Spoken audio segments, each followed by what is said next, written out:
రాజేందర్. గౌరవ మేయర్ గారు, గౌరవ శాసనసభ్యులు, గౌరవ కార్పొరేటర్లు, అధికారులందరికీ నమస్కారం. నేను ఈ సెకండ్ మీటింగ్ వచ్చిన. ఫస్ట్ మీటింగ్ అప్పుడేమో జరగలేదు కాబట్టి వెళ్ళిపోయినా. నాకు కూడా 40 డివిజన్ల పైన ఈ 6 నెలలుగా నేను కూడా చూస్తా ఉన్నా కాబట్టి గతంలో మాకు రూరల్ ఏరియా కనెక్టివిటీ ఎక్కువ ఉన్నప్పటికీ కరోనా సందర్భంలో ఇక్కడ ఎంటమాలజీ డిపార్ట్మెంట్ తో కోఆర్డినేషన్ ఇక్కడ చాలాసార్లు వచ్చిన నేను మీటింగ్ పెట్టిపోయినా. నా రిక్వెస్ట్ ఏంటంటే ఇంకా మీకు 1 year ఉంది ఆల్మోస్ట్, ఇది కంటిన్యూస్ ప్రాసెస్. ఒక 1,10-15 లక్షల మంది దాదాపు ఇక్కడ జనాభా ఉంది. అంటే 1/3 తెలంగాణ పాపులేషన్ ని మీరు పాలిస్తా ఉన్నారు. నా మొట్టమొదటి సూచన ఏంటంటే, పార్టీలు ఉంటాయి, రాజకీయాలు ఉంటాయి, కానీ కలెక్టివ్ గా ఈ సభ 1,10-15 లక్షల మంది, 40-50 లక్షల మంది రోజు వచ్చిపోయేటువంటి ప్రజలకు ఈ సంబంధించినటువంటి సమస్యల పరిష్కారంలో కలెక్టివ్ గా, కాంక్రీట్ గా, ప్రొయాక్టివ్ గా, పాజిటివ్ గా ఉండాలని మాత్రం కోరుతున్నాను. రెండోది ఏంటంటే, నాకు తెలిసి మీరు 70,000 జనాభా ఉన్నటువంటి కార్పొరేటర్లు కూడా ఉన్నారు. మన ఈ దేశంలో కొన్ని రాష్ట్రాలలో 30,000కు 40,000కు ఒక ఎమ్మెల్యే. అంటే అంతకంటే ఎక్కువ బాధ్యత కలిగిన, అంతకంటే ఎక్కువ అనుభవం ఉన్నటువంటి వాళ్ళు కూడా ఇక్కడ ఉన్నారు. అన్ని పార్టీల నుంచి వెళ్ళి 3 సార్లు 4 సార్లు కూడా ఉన్నారు. కాబట్టి దీంట్లో సంకుచితత్వానికి ఆస్కారం లేకుండా బ్రాడ్ పర్స్పెక్టివ్ వ్యూలో ఎక్కడ ఏ పని అవసరం ఉంటుందో అక్కడ ఇచ్చుకునే ఆచరణ అమలు చేయాలని మాత్రం కోరుతాం. ఇక్కడ అధికార పార్టీ, ప్రతిపక్ష పార్టీ అని కాకుండా కొన్ని దిక్కులు ఎక్కువ అవసరం ఉంటాయి, కొన్ని దిక్కులు ఎక్కువ అవసరం ఉండవు, కొన్ని దిక్కులు అసలు అది డెవలప్డ్ అది ఉంటది. కాబట్టి నా రిక్వెస్ట్ ఏంటంటే, నేను కుత్బుల్లాపూర్ చూస్తా ఉంటా. అంటే ఎంత దారుణంగా అంటే, రూరల్ పావర్టీ కంటే కూడా urban poverty is more dangerous. అసలు ఎంత దారుణంగా ఉంటుందో ఎంటర్ కూడా కాలేము, అంత బాధ ఉంటది. కాబట్టి నా రిక్వెస్ట్ ఏంటంటే, ఎక్కడెక్కడైతే మోస్ట్ బ్యాక్వర్డ్ ప్లేసెస్ ఉన్నాయో కనీస సౌకర్యాలకు నోచుకోకుండా ప్రజలైనా ఇట్లా జీవిస్తారా అని చెప్పి వాళ్ళు వెక్కిరిస్తా ఉందో మీకు నాకంటే ఎక్కువ తెలుసు. నేను దాని గురించి మాట్లాడుతాను, కానీ అట్లాంటి వాటిని అడ్రస్ చేయకపోతే బాగుండదు. ఇవాళ నేను తెలంగాణలో 70% పైబడి ఆదాయం ఇక్కడి నుంచి వస్తుంది. మొత్తం తెలంగాణ నడిపేదంతా కూడా ఇక్కడే. మీరు ఇవాళ 4,000 కోట్లు పెట్టినరా, ఇలా 10,000 కోట్లు పెట్టినరా, ఇలా రెవెన్యూ ఎక్స్పెండిచర్ అయింది, మీకు క్యాపిటల్ ఎక్స్పెండిచర్ అయింది, నేను ఆ జోలికి పోతున్నాను. కానీ తప్పకుండా చేయాల్సిన పని ఏంటంటే, ఇట్లాంటి అసలు ఎన్ని బాధలున్నాయో అవన్నీ నేను విడివిడిగా చెప్పడం మంచిగా ఉండదు. నేను విమర్శ కోసం రాలే, కానీ ఇవాళ అవి కనుక అడ్రస్ చేయకపోతే మన ప్రతిష్ట మసకబారేటువంటి ఆస్కారం ఉంది. కాబట్టి డబ్బులు, బిల్లులు, దాని గురించి మీకెరక, నాకెరక, నా దగ్గర కూడా చాలా మంది వస్తూ ఉంటారు, నేను మాట్లాడుతూ ఉంటా, ఆ జోలికి పోను. కానీ డెఫినెట్గా మేయర్ గారు ఈ సభ ఒక తీర్మానం చేసి ప్రభుత్వం ఇస్తా అని చెప్పింది, మీకు 3,500 కోట్ల రూపాయలు ఇస్తా అని చెప్పింది. డెఫినెట్గా ఎంతో కొంత బడ్జెట్ సపోర్ట్ చేస్తే తప్ప ఇది నడిచే ఆస్కారం లేదు. కాబట్టి దీనికి అప్పులు ఏమున్నాయి, దీనికి ఎట్లా తెచ్చినాం, అవన్నీ నేను కూడా సాక్ష్యం ఉన్నా కాబట్టి గతంలో దీని బాధ ఏందో నాకు తెలుసు. కాబట్టి ఇంత పెద్ద టౌన్, ఇన్ని కష్టాలు డబ్బులు లేకుండా సాధ్యమయ్యేటువంటి ఆస్కారం లేదు. కాబట్టి పాతగా చేసిన వాళ్ళకే బిల్లులు రాకపోతే ఇవాళ కొత్త కాంట్రాక్టర్ టెండర్ పెడితే వచ్చే ఆస్కారం కూడా లేదు. కాబట్టి దాని నుంచి షిఫ్ట్ చేయాల్సిన అక్కడ ఉంది. కాబట్టి దయచేసి కొంచెం మీరు ఈ సభ గవర్నమెంట్ కొంచెం ఏకగ్రీవంగా తీర్మానం చేసుకొని మేయర్ గారు, డిప్యూటీ మేయర్ గారు అందరూ పోయి కొన్ని డబ్బులు తీసుకొచ్చే ప్రయత్నం చేయండి. రెండవ అతి ముఖ్యమైన అంశం ఏంటంటే, ఇవాళ ఇక్కడ జరిగే డెవలప్మెంటల్ యాక్టివిటీస్లో కావచ్చు, లేకపోతే కార్డ్స్ ఇస్తుండొచ్చు, లేకపోతే మీరు డబుల్ బెడ్రూమ్లు ఇస్తుండొచ్చు. కార్పొరేటర్లు, పార్టీలు వేరు కావచ్చు, కానీ వాళ్ళకుండే రీచ్, వాళ్ళకుండేటువంటి సమాచారం వేరే వాళ్ళకుండే ఆస్కారం ఉండదు. మీకున్నంత రీచ్ ఇలా ఎమ్మెల్యేలకు ఉండే ఆస్కారం లేదు, ఎంపీలకైతే అసలే ఉండే ఆస్కారం లేదు. కాబట్టి మీరు ఏ గ్రామ సభలు బయట జరుగుతూ ఉన్నాయి, మీ దగ్గర కూడా ఏ పేరు జరుగుతున్నాయి, కానీ అందరినీ కూడా ఎక్కువ ఇన్వాల్వ్ చేస్తే లాభం ఎక్కువ జరిగేటువంటి ఆస్కారం ఉంటుంది.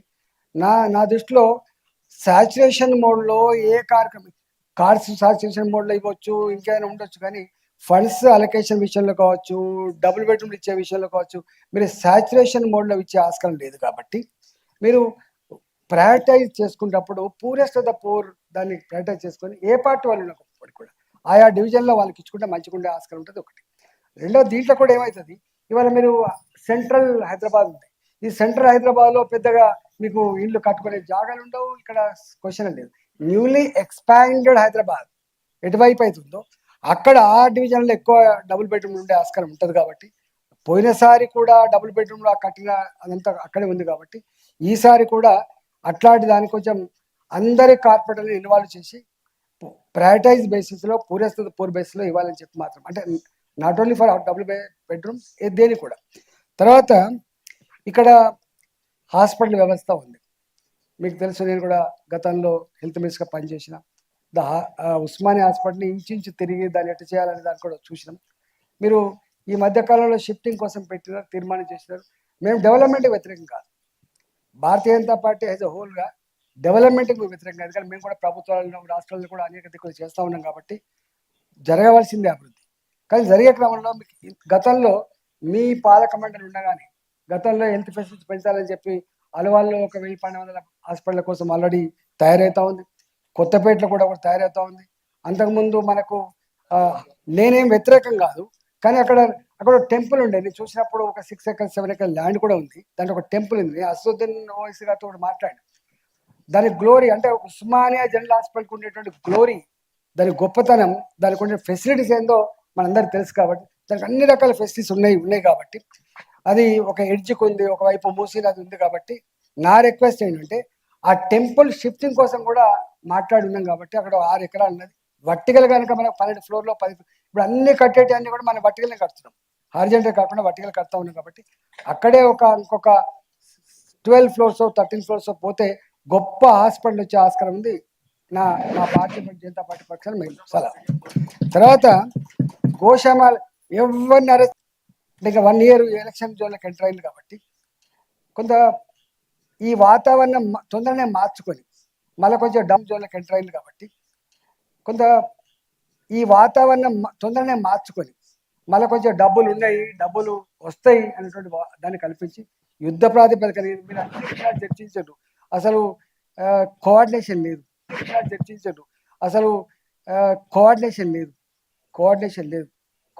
లేదు. ఈవెన్ హెచ్ఎండిఏ కూడా మనకు కోఆర్డినేషన్లో కొద్దిగా నా చెవుల పక్క ఉన్నటువంటి సమస్యలను కూడా చూసిన నేను మీకు ఉత్తరం రాస్తా. నేను నా అనుభవాన్ని మీకు ఒక ఉత్తరం రూపంలో పెడతా. కాబట్టి ఈ పాలక మండలి దాని మీద కూడా ఒక కాంప్రమైజ్గా చేసుకొని, ఇక మళ్ళీ ఎలక్షన్ మీరు పోయి ఉంది, మళ్ళీ మీరు గెలిచొచ్చేది కూడా ఉంది. కాబట్టి మీరు ఈ సంవత్సరం వల్ల కొంచెం గొప్పగా పనిచేసి ప్రజల ప్రేమను పొందే ప్రయత్నం చేయాలని చెప్పి నేను మనస్ఫూర్తిగా కోరుకుంటూ, మా అధికారులను కూడా నేను ఒకటే కోరుతా ఉన్నాను, ఒకసారి ఇక్కడ చర్చించబడ్డ అంశం మళ్ళీ చర్చకు రాకూడదు. మీరు యాక్షన్ టేకన్ రిపోర్ట్స్ ఉన్నప్పటికీ కూడా మళ్ళీ చర్చించేటువంటి ఆస్కారం ఉండదు.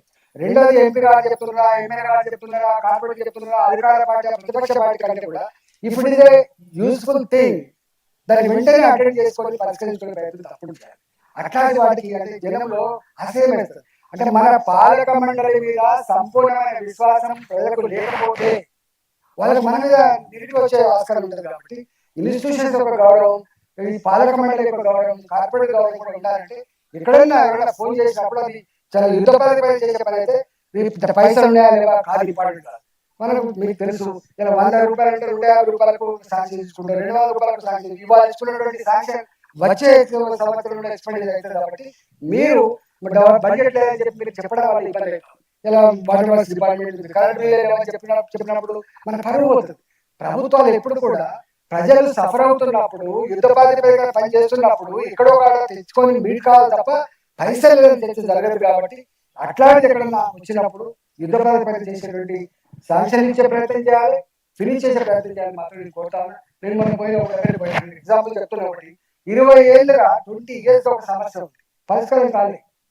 పాలక మండలి పరిష్కారం చేయాలి, మీ అధికారులు పరిష్కారం చేయాలి, కాలే. అంటే మేము పోయి దాన్ని దబాయించి చేసే పరిస్థితి రావద్దు, దబాయించి చేసే పరిస్థితి ఎప్పుడు రావద్దు.